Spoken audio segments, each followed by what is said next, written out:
1977. A garage in Los Altos. A dorm room at Harvard. Two young men stare at glowing screens that barely glow at all. One sees a bicycle for the mind. The other sees an operating system for the world. They are not enemies, not yet, but history has already placed them on a collision course. This is not just Apple versus Microsoft. This is control versus scale. Closed garden versus open empire. Perfection versus proliferation. This is Steve Jobs versus Bill Gates. And the battlefield is your screen.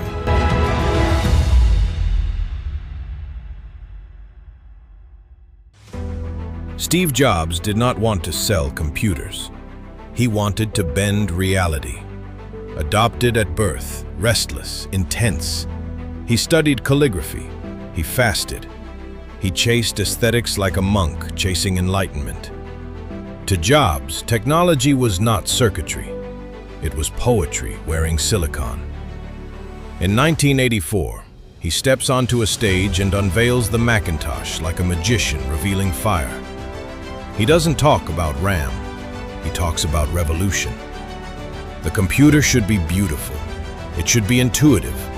It should protect the user from complexity. He does not want users to configure. He wants them to feel. Jobs believes the artist must control the canvas. Hardware, software, packaging, experience, everything. Control is not tyranny in his mind. It is purity.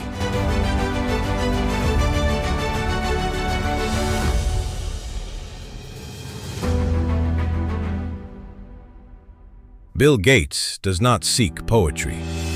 He seeks ubiquity. Precocious, analytical, relentless. At Harvard, he writes code before breakfast and negotiates before dinner. Where Jobs sees a product, Gates sees a platform. Where Jobs wants control, Gates wants distribution. He builds Microsoft on a simple, ruthless insight. You do not need to build the computer. You need to own the operating system. License it to everyone. IBM, Compaq, Dell. Let the manufacturers fight over hardware. Microsoft will quietly sit inside every machine. Gates is not interested in crafting a cathedral. He is laying plumbing under an entire city. Invisible, essential, everywhere.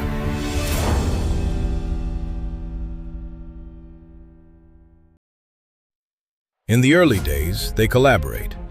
Microsoft writes software for the Apple II. Gates develops applications for the Macintosh. They need each other. But tension simmers. Jobs believes in vertical integration. Gates believes in horizontal domination. Then comes Windows. A graphical interface, icons, mouse navigation. Jobs sees it and feels betrayal. He accuses Gates of theft. Gates responds with something colder than anger. He says, essentially, "We both had a rich neighbor named Xerox.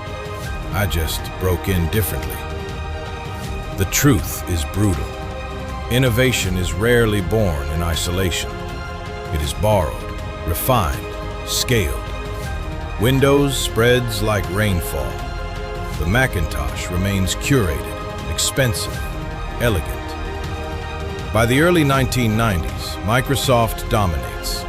Apple bleeds.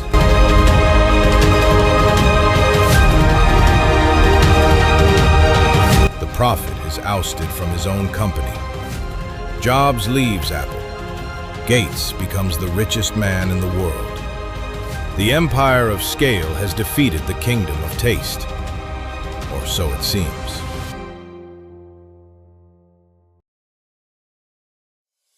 Jobs in exile is not defeated. He is refining. He builds next. He acquires Pixar. He studies failure like a scientist studies bacteria. Meanwhile, Microsoft becomes infrastructure. Windows 95 launches to midnight lines and global hysteria. Gates dances awkwardly on stage as the world installs his vision. The personal computer revolution now has a default setting, and it is Microsoft. Apple is weeks from bankruptcy in 1997. Then, something extraordinary happens. Jobs returns, and the man he once called a thief appears on a giant screen behind him at Macworld. Bill Gates invests $150 million in Apple. The crowd boos. Jobs silences them. If we want to move forward, he says, we have to let go of the idea that for Apple to win, Microsoft has to lose. The rivalry evolves. It becomes more sophisticated, less emotional, more strategic.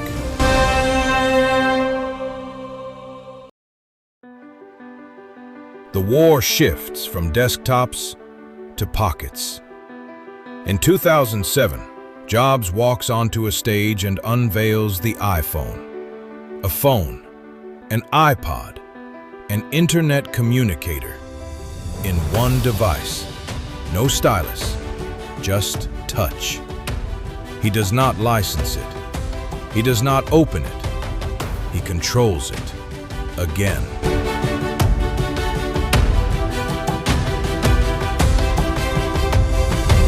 Meanwhile, Microsoft hesitates.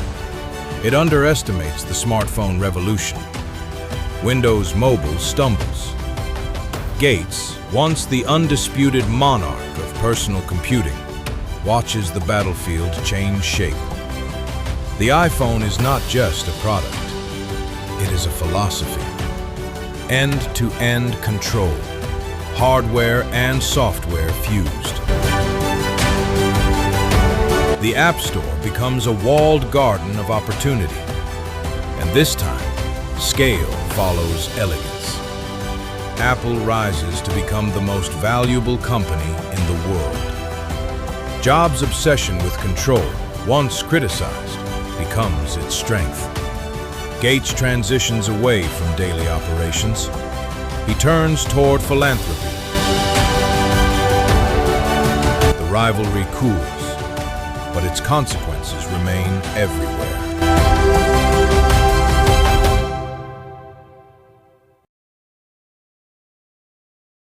Jobs believed consumers do not know what they want until you show it to them. Gates believed consumers will decide what survives if you give them options. Jobs curated, Gates proliferated. Jobs limited choice to elevate experience. Gates expanded choice to dominate markets. Closed versus open, integrated versus modular, artist versus engineer. Neither philosophy is morally superior. Both changed the world. Look around you. The sleek phone in your hand carries Jobs' DNA.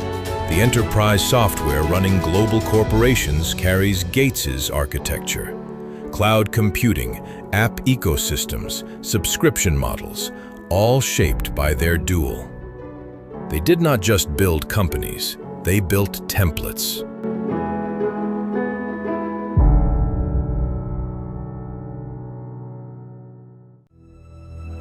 In later interviews, they sit side by side, older, softer. They tease each other. They acknowledge each other's brilliance. There is no longer venom, only recognition. Each man sharpened the other. Without Gates' dominance, Jobs may never have refined Apple's identity. Without Jobs' obsession, Gates may never have faced the limits of pure scale. Rivalry at its highest level is not destruction. It is pressure, and pressure creates diamonds.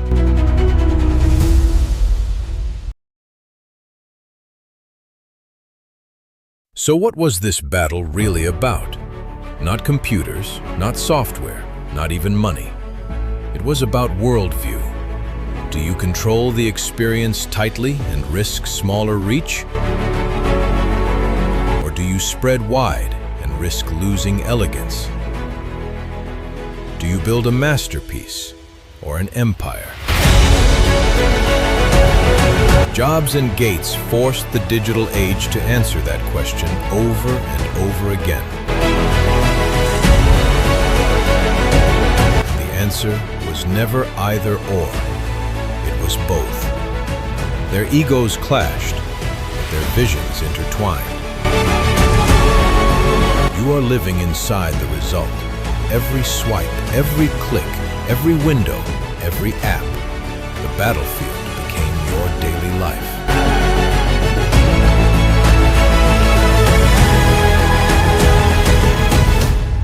And somewhere in Silicon Valley's history, two young men still stand in a garage and a dorm room, staring at primitive screens, imagining futures neither could fully predict.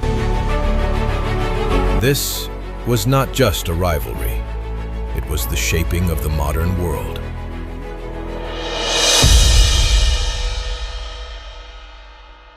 Battle of Egos, Season 1, Episode 6, just unfolded before you. If you can, share in the comments how this epic rivalry is not shaping every minute of your ultra-modern life. If you missed Episode 5, check out EU versus UK, the divorce that shook a continent.